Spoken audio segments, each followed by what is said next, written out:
cornered. The snub suffered yesterday by Volodymyr Zelensky at the White House, where Trump disdainfully rejected the request for Tomahawk missiles for Ukraine, places the Ukrainian president in a very difficult position, practically between a rock and a hard place.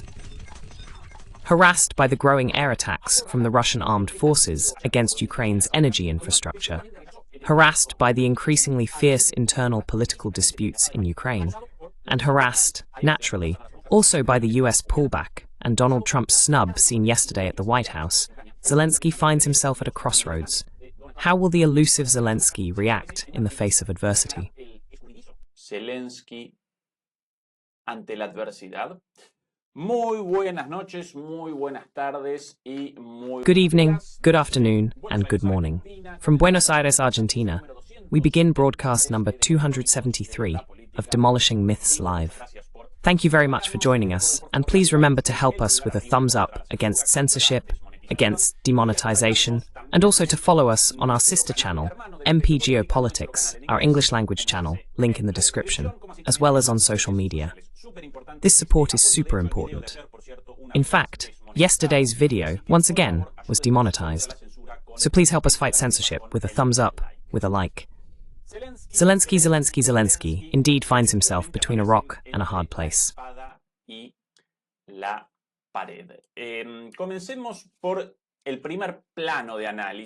Let's start with the first level of analysis.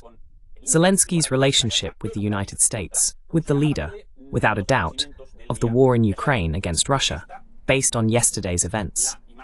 This is the image that, yes, the platform is helping me. There it is. The image of Zelensky and Trump yesterday, after more than half an hour of waiting, obviously on purpose. This represents a diplomatic gesture, a show of rejection, delaying Zelensky's entrance, delaying the moment of reception, half an hour while Zelensky waited in the car, is an image worth more than 1,000 words. Pay attention to Zelensky's face. Pay attention to that forced smile. La cara de Zelensky, atención a esa sonrisa forzada. Hoy muchos analistas de lenguaje corporal. Today, many body language analysts in various media outlets around the world were analyzing this and raising doubts. Pages and pages, hours and hours of videos about this moment of the meeting between the two. Zelensky's body language, both in that forced smile and later during the handshake, with one hand while the other stayed to his left. Well, all the analysts read and heard out there, even the pro-Ukrainian ones, basically reached the same conclusion.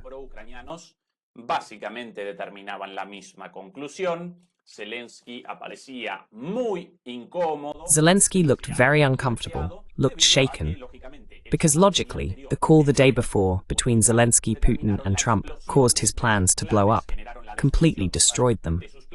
Remember that Zelensky wanted Trump to endorse the delivery of Tomahawk missiles at this meeting, and the phone conversation, incidentally, initiated by the White House with Russia a day earlier, unexpectedly, triggered the destruction, the explosion of all of Zelensky's plans from that point on. And remember that according to Ukrainian authorities themselves, they were going to present a plan for a new Ukrainian offensive. This is the level of delusion.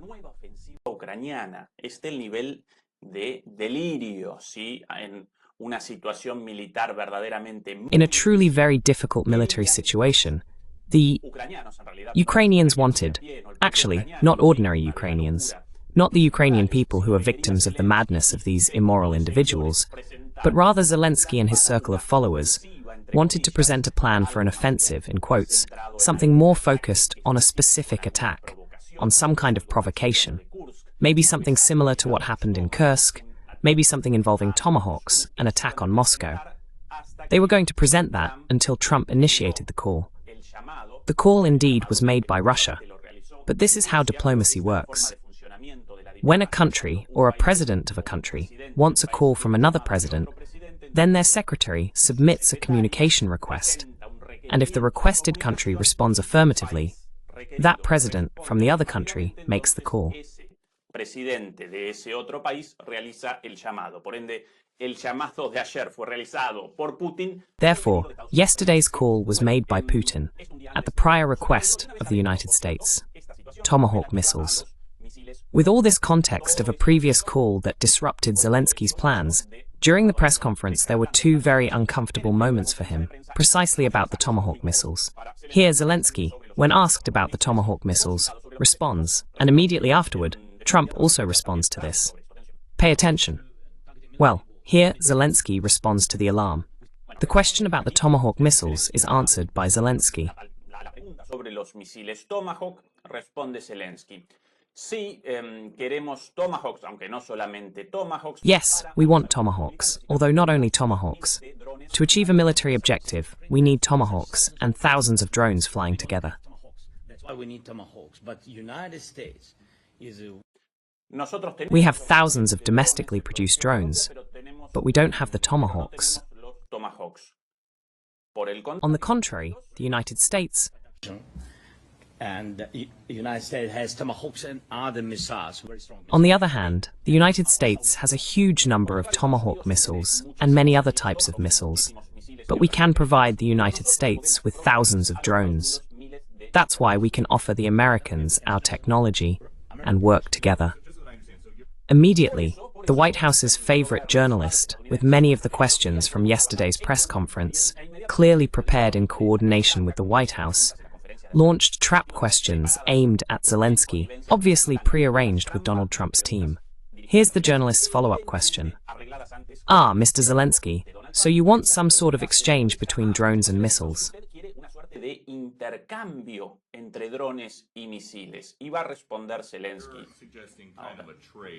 Zelensky is going to respond, so do you want an exchange?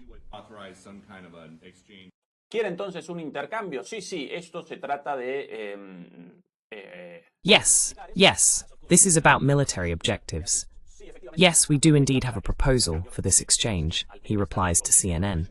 And the same journalist, interrupting Zelensky several times, now turns to Trump and asks the following question.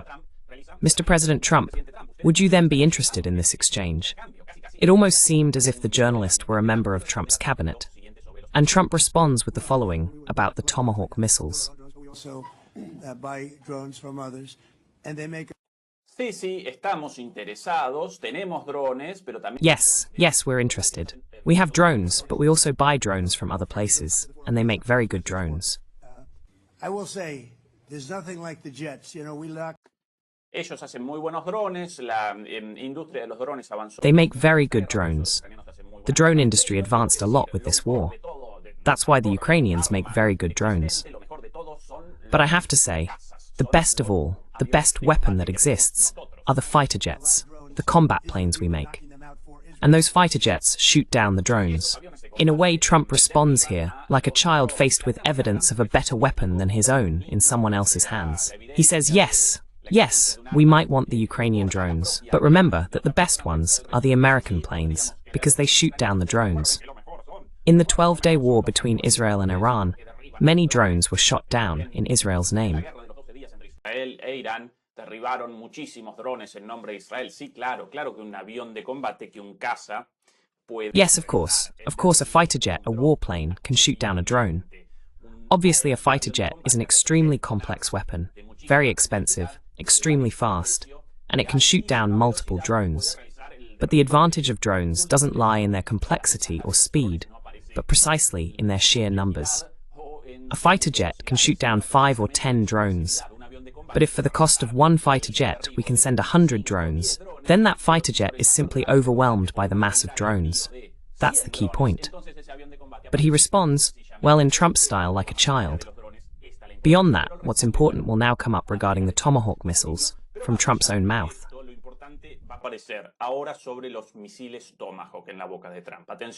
We were doing it with extremely fast and powerful jets. Attention. The drones and knocking the hell out of them. So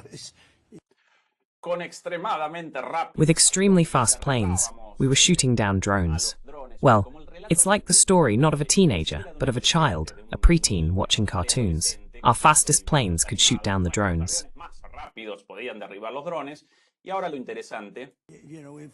We know a lot about the drones. And now, the interesting part. Which were totally they were stealth. They were Well, he kept hammering on about the planes. Ours are the fastest, our planes. And they're also stealthy, invisible, like the B-52. He obviously made a mistake mentioning the B-52. The B-52 is a plane, a huge bomber if I remember correctly, developed in the 1950s. So as for being fast, stealthy, and super effective at shooting down drones, the B-52 is none of that. It's something completely different. But anyway, he remembered the B-52 at that moment, and just answered like that, nothing more.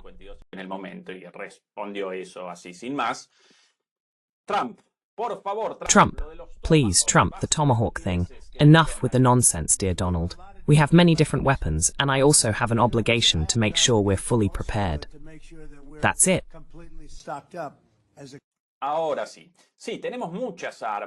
Yes, we have many weapons, and I have the obligation as president to ensure that we have them all available and that our arsenals are full. Pay attention to this. I have the obligation to make sure our military arsenals are full. Because you never know what's going to happen. In war and peace, right? You never know. Because you never know what's going to happen. Because we can never really know what will happen in war or in peace. We can never know what will happen in the future. Much rather have them not need Tomahawks. Would much. That's why, in our conversation that follows, this of course before the closed-door meeting, they held the press conference as usual at the beginning, and then, over lunch, they deliberate behind closed doors. So there's Trump's response. That's why today we're going to talk about the Tomahawks, but we'd prefer they didn't need them, and that this gets resolved, that this war ends without the delivery of Tomahawks. I'd rather have the war be over, to be honest, because, you know, we're in it to get the war over. We're not Thank you for watching the video. Subscribe to the channel. in it for that. We're in it to get it over. We're losing thousands of people a week. We would like this war to end. We're selling a huge number of weapons, but we want the war to end because too many people are dying. And once again, he starts his tirade about his discomfort with the enormous number of people killed in Gaza. Trump showed no resentment, no sign of discomfort regarding the genocide perpetrated against the civilian population of Gaza. But here he always insists, once again, that the enormous cost of the war causes too many deaths, and that, for that reason, he as a pacifist wants the war to end. What's interesting here is his reference to the Tomahawks. Well, first, the interesting part, Zelensky's original proposal.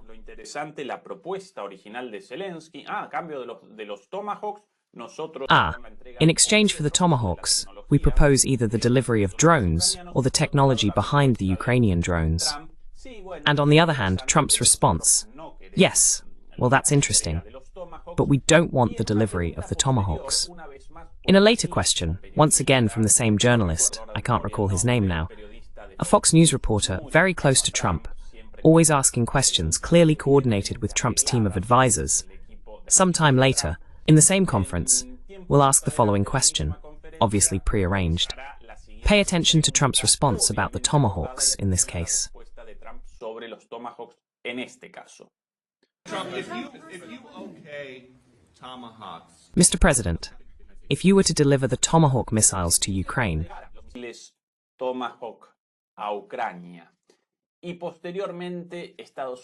and later, the United States would enter into conflict, what would happen to the United States then? Well, the question is perfectly set up for Trump to answer. Yes, indeed, we can't hand them over because we lack Tomahawks for our defense. Well, it doesn't get more straightforward than that. This is the specific question, and Trump is going to respond as follows. Attention. That's a problem. We need Tomahawks and we need... Yes, indeed, that's a problem, Trump replies. Sí, efectivamente, eso es un problema, responde Trump. Necesitamos nosotros los misiles Tomahawk. We need the Tomahawk missiles, and we also need a lot of the weapons we've been supplying to Ukraine over the past 3 years of war.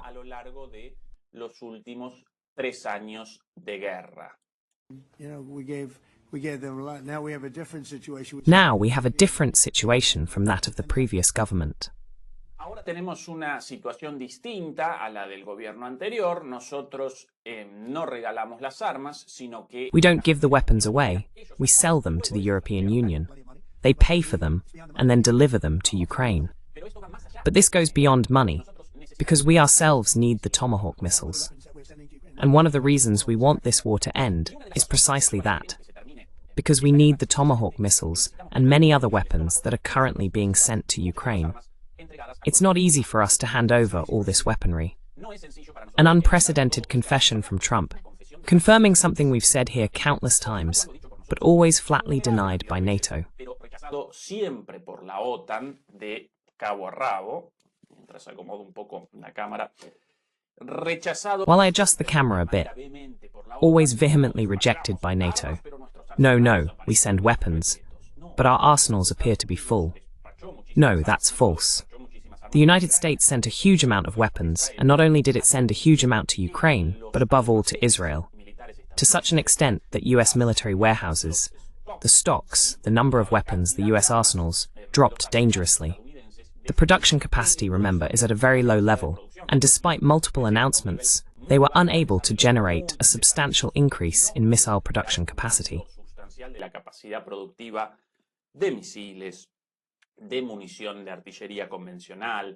They're running out of conventional artillery ammunition, tanks as well. Well, practically no combat aircraft either. Practically no type of weapon at all, and that's why they can no longer fire as they used to. This has been said here 1,000 times. We've hammered it home again and again. The superiority of the Russian military industry over the US and European military-industrial complex as a whole.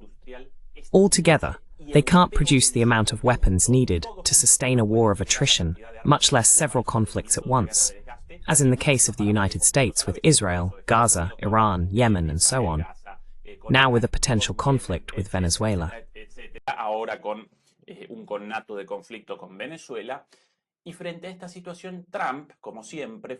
And faced with this situation, Trump, as always, loose-tongued and uncontrolled in his verbosity, regurgitates a truth long known but never confirmed by the United States or NATO, that we need the weapons in our own arsenals.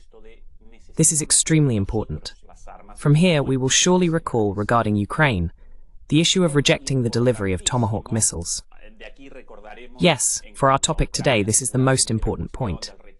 But Trump's confession already corresponds to a much broader geopolitical analysis.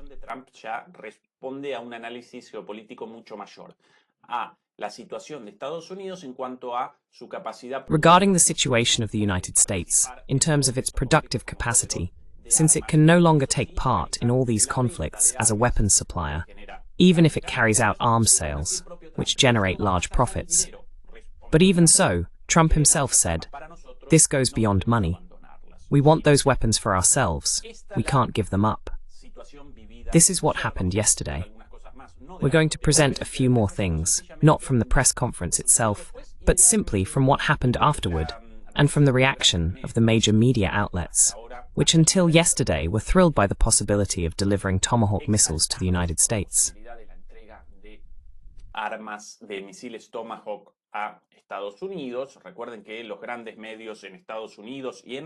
Remember that the major media outlets in the United States and in the West in general are characterized by enormous Russophobia and would undoubtedly want a direct war with Russia.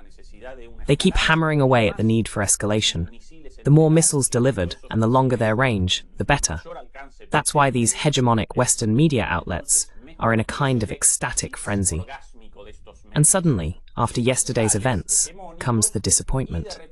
This, for example, is the front page of Axios, an American outlet very close to the White House, especially to Democratic administrations and to the neoconservative hawk sectors, both Democratic and Republican.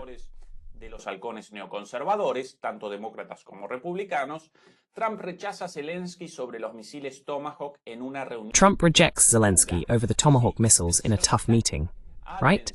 And take a look at the photo illustrating this. Zelensky's little face there, huh? Frowning, looking like, what an awful situation. I wish the ground would swallow me up. That's Zelensky's face. President Trump told Ukrainian President Zelensky in a tense meeting on Friday that he has no intention of providing long-range Tomahawk missiles, at least for now. Two sources familiar with the meeting told Axios. Well, even we hadn't, until now, described the meeting as tough or tense.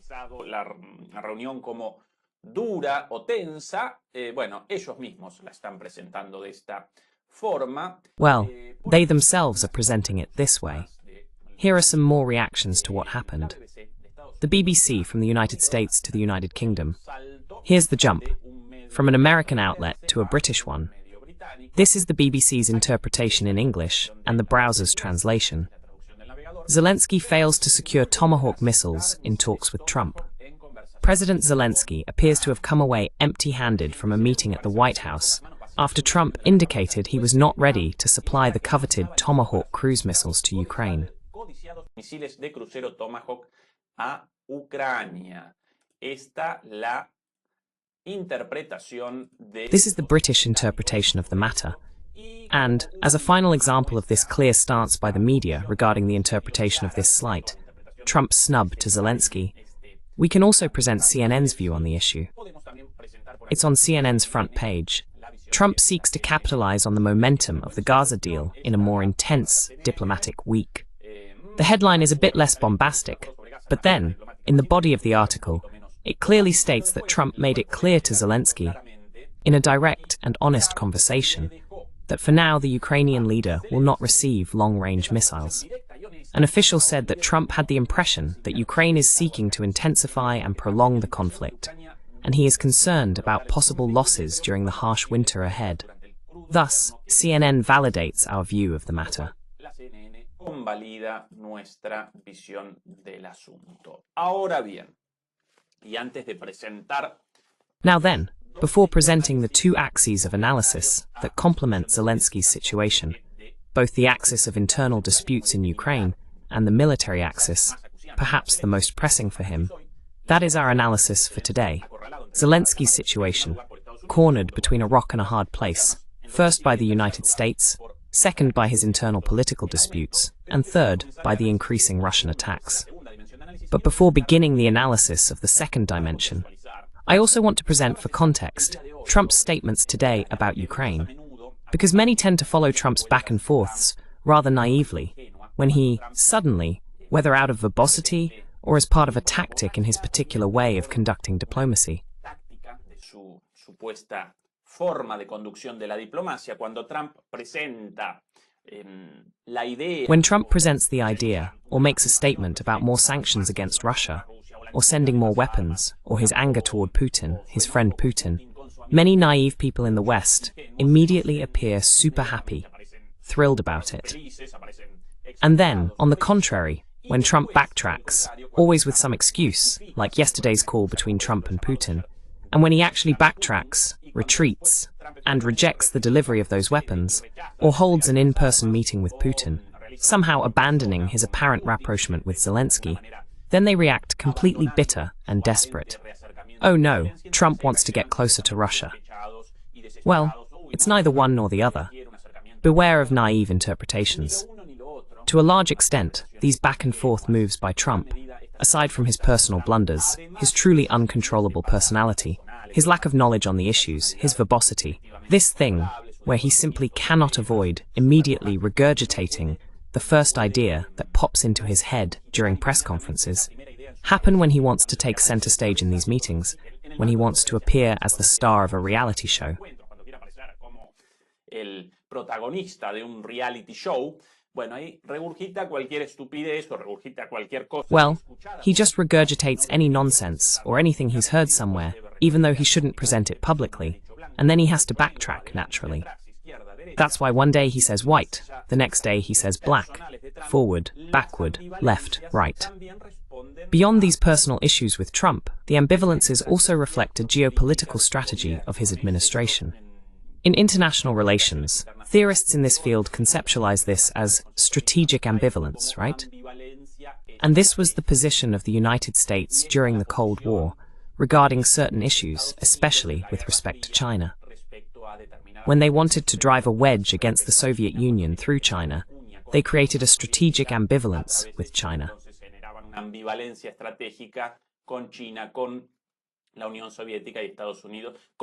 The Soviet Union and the United States. With Taiwan, it's the same thing. This idea that on one hand, the United States appears to support the One China policy, that's perhaps the best example of strategic ambivalence. And on the other hand, it validates, and not only validates, but actually sponsors, Taiwan's independence, right? Yes, no, let it rain. Well, that's strategic ambivalence in Trump's own words. So, we should be careful about reacting with euphoria or disappointment to those back-and-forth moves. In reality, all of it is often quite deliberately designed to create precisely that contradiction. That's why, and I'm presenting all this as a way to contextualize Trump's words from just minutes ago today about yesterday, we have Trump's position this morning on the war. Attention about the nuclear war, of course.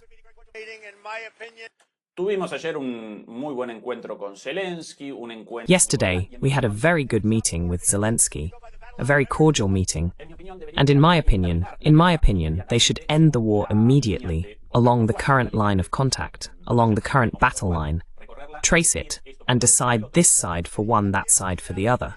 Otherwise, it would be very complicated to reach an agreement. They will never be able to decide which territory belongs to whom. Therefore, the simplest way is basically to stop the war along the current battle line. That's why they should use this current line and stop the fighting. Both sides should go home and stop the deaths. That's why. Stop right now. End it immediately now by the battle line. Both Zelensky and Putin. I told this to both of them. I told Zelensky. I told Putin. Le dije esto a ambos, le dije a Zelensky, le dije a Putin. Esta posición disfrazada de... This position, disguised as pacifism and as the will to end the deaths, in reality does not reflect pacifism or the desire to end the conflict, but rather responds to Ukraine's current interest, freezing the situation as soon as possible in the face of an unsustainable, and worse yet, increasingly desperate situation for Ukraine as winter begins, and Russia's bombings and attacks on energy and industrial infrastructure start to create a calamitous situation due to the lack of electricity, fuel, heating, and the destruction of dual-use industry. It even includes the destruction of some railway transport nodes, which are not only necessary for supplying weapons and troops to the front, but also for civilian use.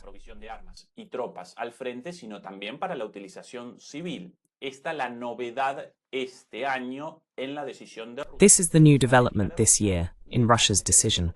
The strategic decision to pursue these objectives beyond that 2022 attack on power plants, which at the time caused a blackout, a widespread power outage in Ukraine. But immediately after that, Russia abandoned this strategy, allowing the Ukrainians to reactivate their energy systems, especially the power grid, shortly thereafter. And the war resumed with self-restraint, with self-limitation, with this self-imposed decision by Russia not to attack power plants and not to cause a widespread blackout, which would practically determine the end of any war effort. Because without electricity, it's impossible to wage war. Without electricity, without light, without production, without transportation, without anything. Without electricity, everything seems dark. A war without electricity, well, it seems impossible. It would be a fantasy.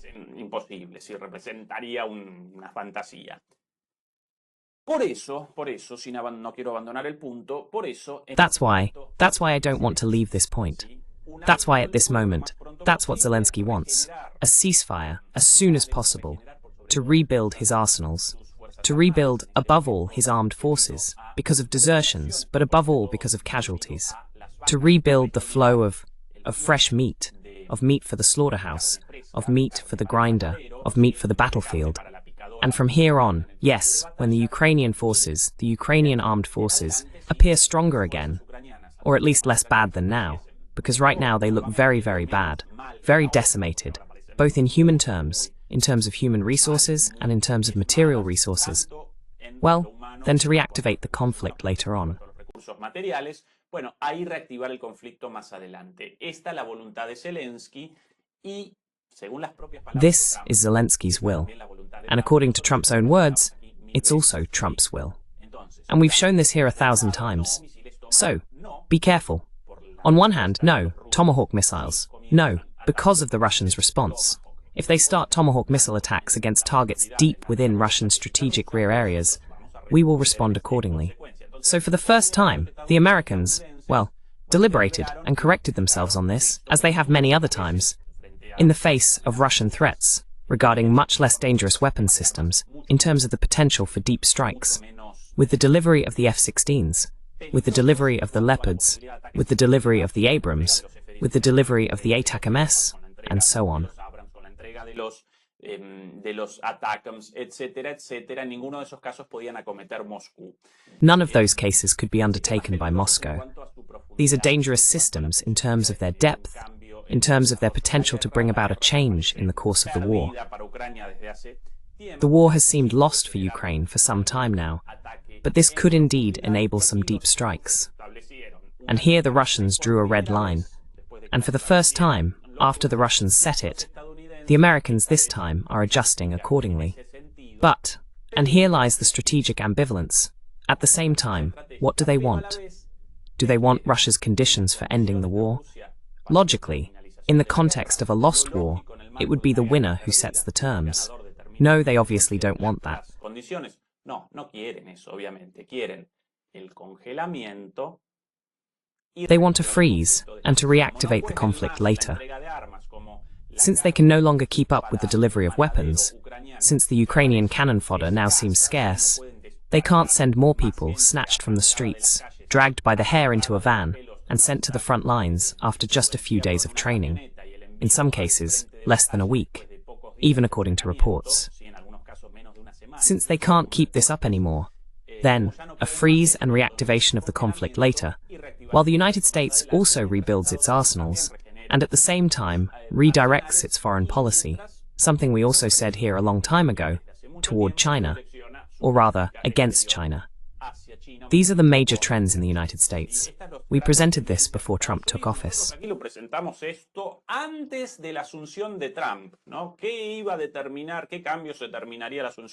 What was going to be determined? What changes would Trump's assumption of office imply for US foreign policy? We laid it all out. A strategic pullback in Ukraine, without abandoning the conflict, without ending it. Just handing over day-to-day management to the Europeans, shifting the costs to the Europeans. Possibly a freeze, but with the intention of reactivating it in the future. A tougher stance toward Latin America, and a redirection toward China. We presented that more than a year ago. So far, beyond Trump's back and forth, this strategy has been carried out to the letter by the United States. That's why we should be careful about taking Trump's words literally. Sometimes, wow, how great, he launches the Tomahawk missiles, and the next day, oh, how bad, he wants a ceasefire, a freeze, and to reactivate this a year or two from now.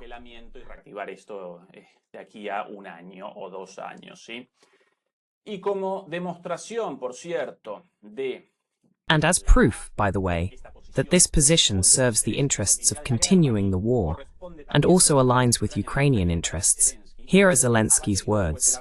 Dejected after the meeting, yet aware that Zelensky's little eyes there, somewhere in the middle, I didn't remember this. Obviously, after the meeting with Trump, he must have wandered through some lonelier room in the White House, maybe a restroom, maybe a bathroom, and perhaps found some dust, some white powder lying around. And if he happened to take a little sniff, a little whiff, my goodness, bloodshot eyes, typical of cocaine users. But anyway, this is the kind of human material at the disposal or in command of Ukraine's fate. This disgraceful man, a drug addict and murderer of his own people, this gentleman. Well, here he is responding, though saddened by the refusal of the Tomahawks, that he too wants an immediate ceasefire, because that's what's most convenient for Ukraine right now.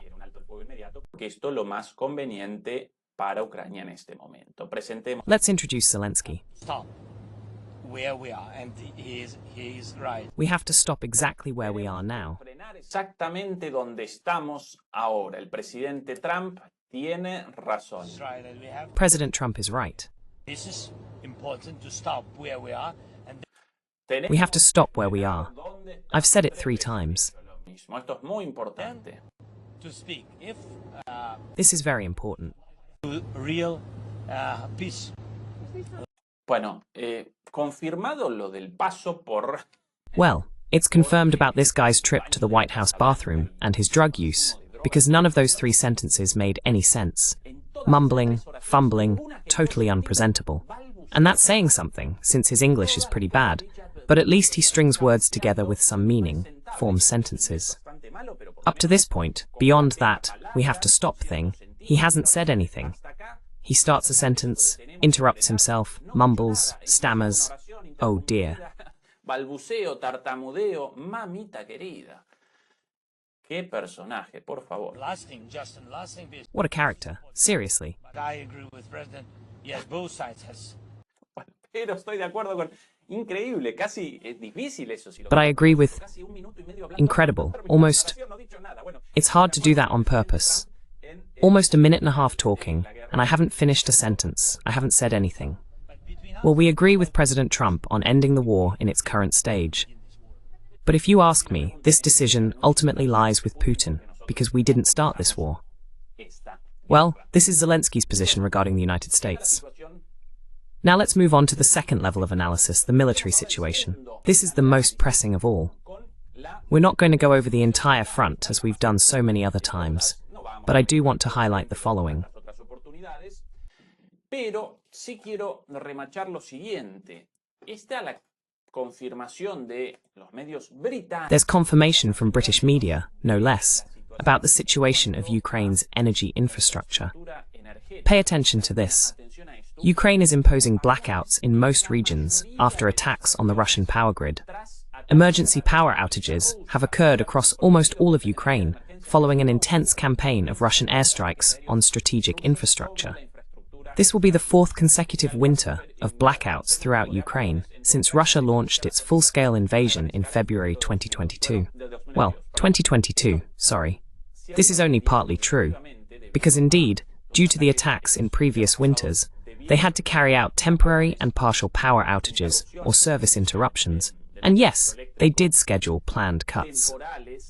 Y parciales, sí, realizaban cortes programados, realizaban interrupciones programadas, pero no como ahora con... They used to carry out scheduled outages, but not like now, with significant temporary blackouts across the entire territory, and at times, practically the whole day without electricity. This report, by the way, is from a few days ago, and in recent days, the attacks have intensified even more. Every day, not a single day with fewer than 120 or 150 attacks, as part of the daily attack range. On the days with the fewest attacks, like today for example, there was still more than 100, with drones, with missiles, using different tactics. On days with greater capacity, with a higher number of attacks, well, 600, 700, and that record of 800 attacks in a single day, with Ukraine under fire across its entire territory. Many times, like the day, not today but yesterday, 350, 300, 250. In the context of daily madness and the normalization of war, we now present these numbers as, oh well, only 250 attacks today. But let's make an effort to conceptualize this.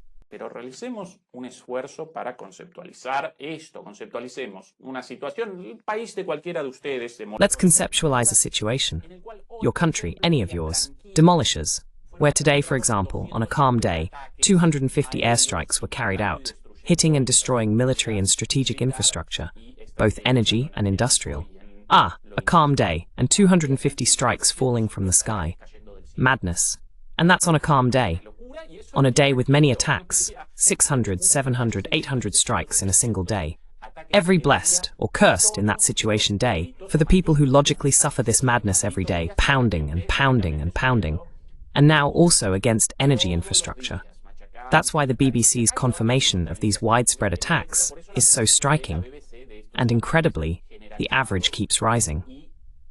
Increyendo, ¿sí? En promedio siempre en ascenso, una de las nuevas formas de ataque. One of the new forms of Russian attacks, now in addition to the massive use of drones, was the other day, a day mainly of bombings, because they keep changing strategies to avoid creating a sense of routine, or to prevent the limited Ukrainian anti-air defenses from adapting to Russian attacks. So for example, that day most of the attacks were carried out with glide bombs. They set a record for glide bombs in a single day. If I remember correctly, something like between 150 and 250 bombs dropped in one day. That's somewhat above the usual level and beyond conventional attacks. Generally, they start with drones first, at least in terms of scale, and then follow up with different types of missiles. menos en cuanto a masividad, después con misiles de distinto tipo, Iskander, Kinzhales, X-101, Iskander, Kinzhal, X-101 and so on. That day, bombs. This is sad. Sad in the sense of war. War is always sad, isn't it? The sooner this war ends, the better. But sad also in the sense that this somehow resembles a bartender with a bunch of bottles in front of him, mixing shakes, mixing drinks. Well, one day a little more of this, another day a little more of that, sure, but here, instead of a mix of tequila, vodka, rum or cachaça, no. Well, today more bombs, today more drones, today more hypersonic missiles. This is the variety of the Russian arsenal, and in the meantime, pounding and pounding and pounding against targets inside Ukraine. Thank you very much, Waldo Quijada. Your analyses are very accurate and truthful. Muchas gracias, Waldo Quijada, muy certeros y veraces tus análisis. Felicitaciones por el gran trabajo que hacen tú y tus invitados. Saludos desde Temuco. Congratulations on the great work you and your guests are doing. Greetings from Temuco, Chile. Greetings, dearest Waldo Quijada. This, in military terms, is the third level of analysis. We'll present it quickly because I want to address thirdly, as the third axis of analysis, Zelensky's internal situation. And this is very important, following an escalation in recent days, in recent weeks, which directly led to a rather bold, quite radical action by Zelensky after months of clashes with the mayor of Odessa, one of the main potential contenders in a possible election in Ukraine. En una eventual elección en Ucrania. Recuerden que Zelensky aparece en Remember that Zelensky remains in office as president, even though his term expired some time ago, in a completely unconstitutional and illegal manner, using the war as an excuse. That's why elections are not being held. However, the pressure, both internal, from citizens and political forces, and above all from his Western sponsors, to finally hold elections is creating a lot of tension and the possibility that at some point in the near future, they may have to begin an electoral process. Deban comenzar con un proceso electoral. Frente a esto, varias amenazas para Zelensky. In light of this, several threats to Zelensky, several candidates, perhaps the most important of them, former General Zaluzhny, who was, by the way, removed from command, from the leadership of the Ukrainian armed forces, and sent as ambassador to the United Kingdom. Where else? Because he no longer wanted him as a political threat. There are other candidates, many want his position. But among those candidates, without a doubt, one of the most important emerged in Odessa. At the Odessa City Hall, the mayor, or however you want to call him, was in fact a growing political figure, also with a critical stance towards Zelensky, and with prospects for future electoral candidacies. And Zelensky, without hesitation, within the framework of Ukraine's vibrant democracy, simply decided to remove him from office, a position he held through the popular vote of Odessa's citizens. He was simply expelled from his post, and in his place, a temporary military government was established. Temporary, in name only. A military government, instead of Odessa's mayor, simply removed, expelled from his position. Sencillamente removido, expulsado de su cargo. Y aquí este medio, The Spectator, estadounidense, si no recuerdo. And here this outlet, The Spectator, American if I remember correctly, presents this. The same super anti-Russians, this pro-war outlet. But they're already presenting this as, well, maybe here Zelensky is committing an exaggeration, a little step too far, right? A bit exaggerated, a bit dictatorial. Because when it comes to elected governments, to the different Ukrainian authorities, he simply gets rid of them, tosses them out. Goodbye, guys. He decides on their removal just because, even though he no longer has electoral or democratic legitimacy or legality, while the others do answer to the popular vote. When he wants someone out for some political or electoral calculation, out they go, guys, a kick in the lower back, in the butt, and out. En la parte más baja de la espalda, en el culo y afuera. Aquí, por ejemplo, este reporte, el ataque... Here, for example, this report, Zelensky's attack on Odessa is a step too far. In just 1 week, Kiev has launched a triple attack against Odessa. By the way, a strategic city. The Russians, obviously, are not going to agree to end the war without control of Odessa. Moreover, it's a mostly Russian-speaking city, and a large part of its population has sympathies for Russia and for a possible annexation to Russia, right? And here we're going to present it in this format so that maybe, it's a little more readable for everyone. In 1 week, Kiev has launched a triple attack against Odessa, against its language, its history, and its elected government. This isn't written by Russian media. It's written by NATO-aligned, Atlanticist, pro-American, pro-NATO, anti-Russian media, and yet they still make this criticism of the attack on Odessa's language, history, and government.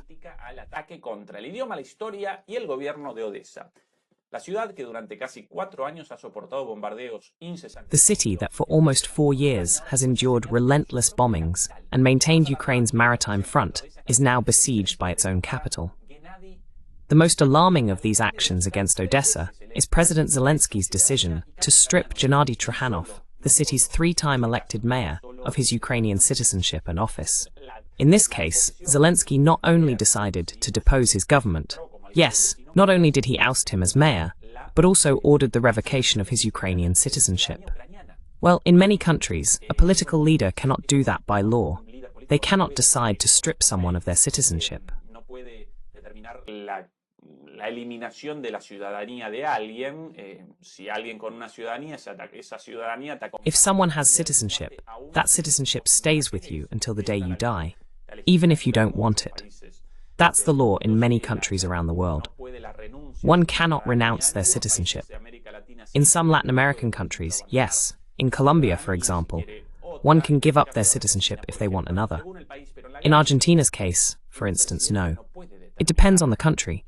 But in the vast majority, a president cannot decide to revoke a citizen's citizenship because, ultimately, in institutional terms, a president is simply a citizen elected to represent other citizens.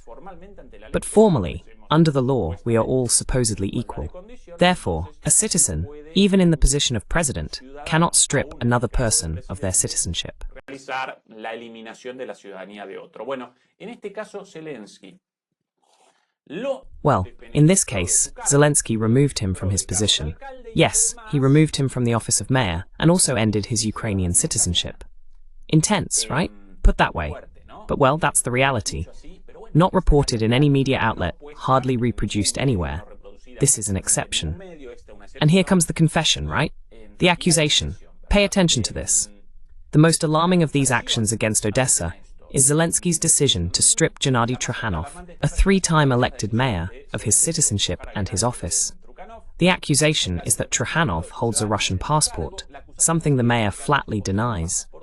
However, without a court hearing or due process, the president signed a decree revoking his citizenship.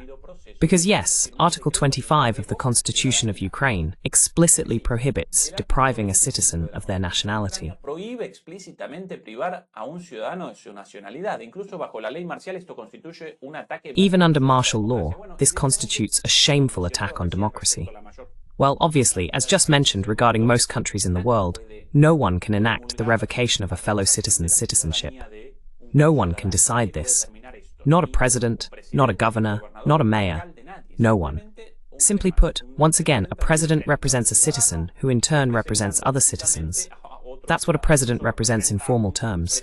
Therefore, they cannot do this. Well, not without trial, not without due process, against the Constitution. Just like that, by force. The timing could not be more revealing. Pay attention to the analysis by Western media on this, not the Russian ones. The timing could not be more revealing with the growing call for elections.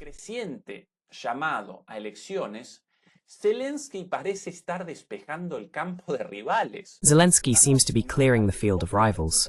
Trakhanov, a popular and pragmatic mayor, is precisely the kind of threat Kiev seeks to eliminate. Zelensky's message to the other mayors is clear. The new strategy is loyalty by decree. It's my way or the highway. Good thing we're not presenting this in our own words, because otherwise they'd call us pro-Russian, anti-imperialist, anti-NATO. The Spectator, a Western outlet, basically portrayed Zelensky as a dictator, not only removing people from their positions, but also revoking their citizenship, against the Constitution, against the law, without political process, and especially targeting political allies. Los aliados políticos. Más claro que esto, imposible. Clearer than this, impossible. If they want a dictatorship with a capital D, that's tough.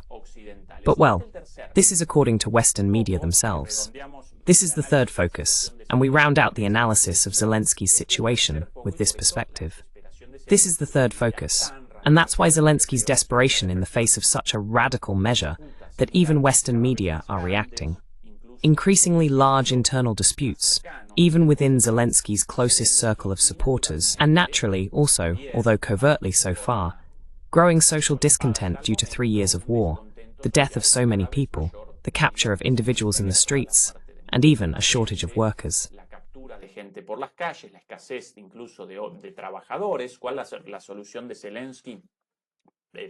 What is Zelensky's solution? Given that we increasingly lack men for the work needed to sustain everyday life in the cities, in the urban areas, in Ukrainian territory, the idea is, let's call in Indian immigrants.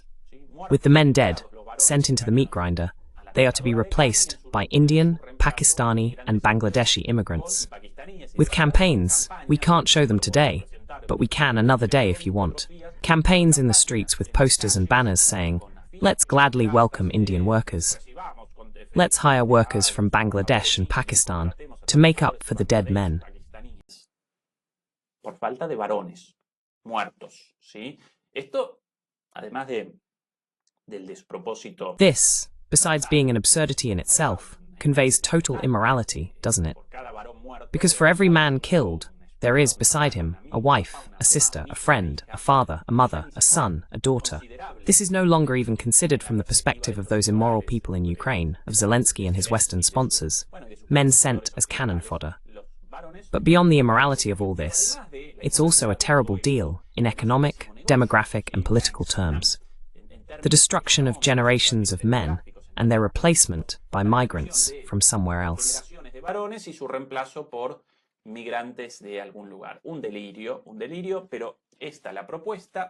A delusion. But this is the proposal. And this is generating, by the way, increasing discontent among the Ukrainian population, with specific demonstrations, although none massive yet. Except for that one, you'll remember it, when Zelensky decided to cancel the anti-corruption office. Actually, not its cancellation, but the change in how its directors were chosen and its subordination to the presidency. Until then, Western NGOs, intelligence services, and NATO governments themselves determined the heads of the anti-corruption offices, so they could carry out investigations and initiate proceedings against Ukrainian leaders, making them always appear extorted, always under attack from these offices, controlled by the United States and Europe.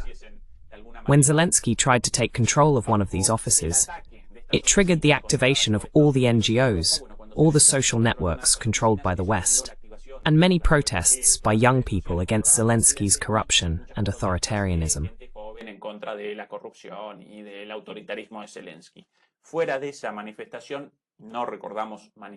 Aside from that demonstration, we don't recall any massive protests. There were some in the past, yes, against mobilization and so on, but massive demonstrations, no. There are, however, surveys conducted by Ukrainian and American public opinion research institutes in Ukraine that show very revealing figures. Zelensky's positive image is minimal, below 20%. And regarding the upcoming elections, how many people would want Zelensky's re-election? Practically no one. Therefore, it's clear that unrest and discontent are spreading within Ukrainian society, even though for now there are no major protests. Pero por el momento no aparecen grandes protestas. Pero sí estas disputas internas y de ahí una medida tan fuerte. But yes, these internal disputes explain such a strong measure as the one taken by Zelensky. So ultimately, Zelensky is cornered by the strategic pullback of the United States, by this snub over the Tomahawks, by Russia's attacks, tremendous and increasingly intense, and by the possibility of a collapse both at the front and in the economy as a whole, stemming from the attacks on Ukraine's strategic energy infrastructure and from internal disputes. Those are the three elements that leave Zelensky between a rock and a hard place.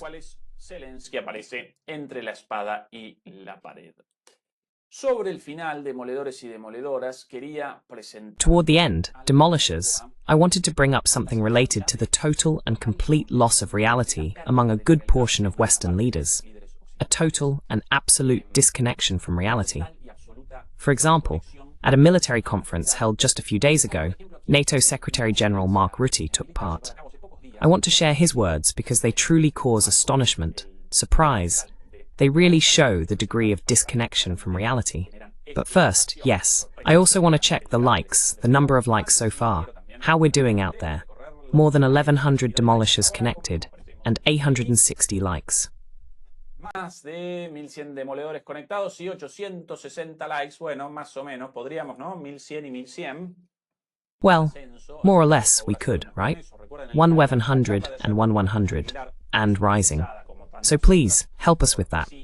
Remember yesterday's talk with Juan Antonio Aguilar, demonetized like so many others. Because yes, just that, no explanation.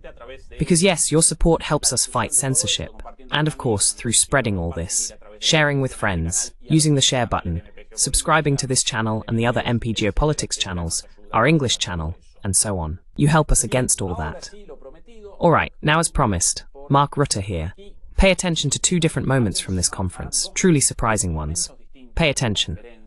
Verdaderamente sorprendentes. Atención. Comes to our Air Force, I mean, the Russians. Perdón, por aquí, ahora sí.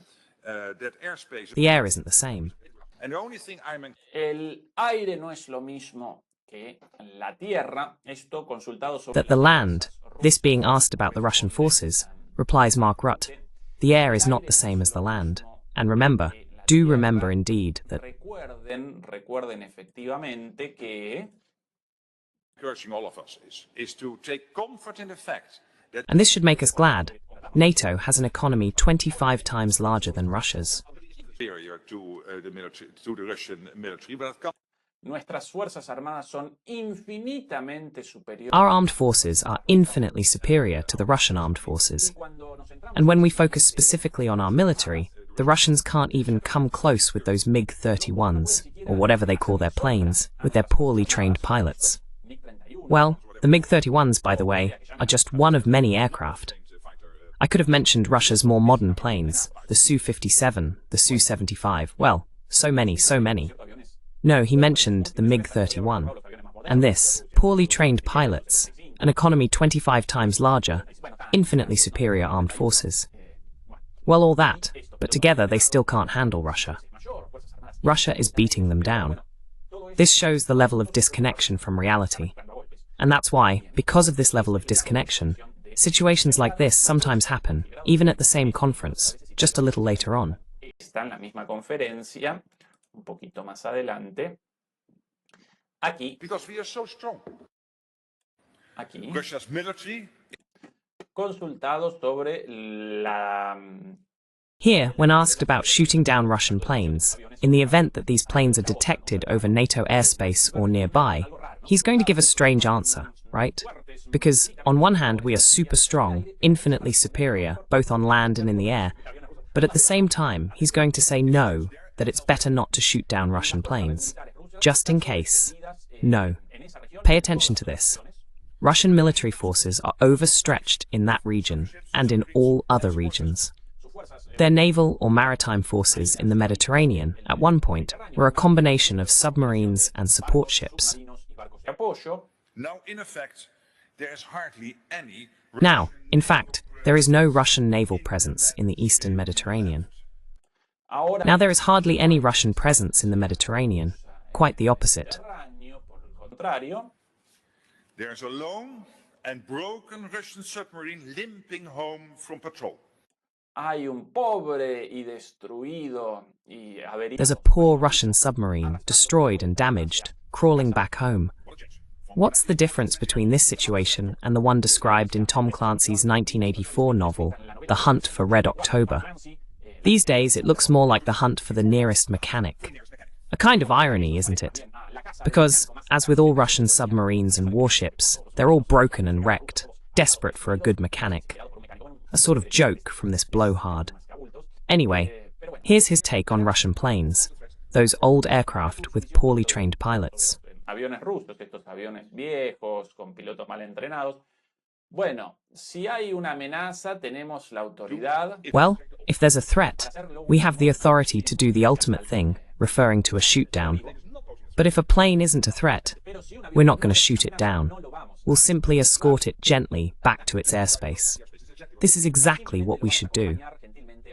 And I agree with that approach, because we are so strong, that we don't want the shoot down, but rather to escort it back to its airspace out of strength. Que quiere acompañarlo de vuelta al espacio aéreo por fortaleza. It's proportional response, exactly. And It's a proportional response. We're so strong, much stronger than the Russians, that we don't need to shoot down their planes. a threat. If we were weak, you might maybe. That's why we don't have to bring them down. If we were weak, then yes, we'd have to think, well, yes, we're weak. Immediately show them that whenever they enter our. Then we would have to show them that every time they enter our airspace, we must shoot them down. I think it is much stronger that our reaction is as it is proportional. That's why, since we are much stronger than they are, our proper response is to be proportional. And of course, making clear to the Russians that we are not too happy about these incursions.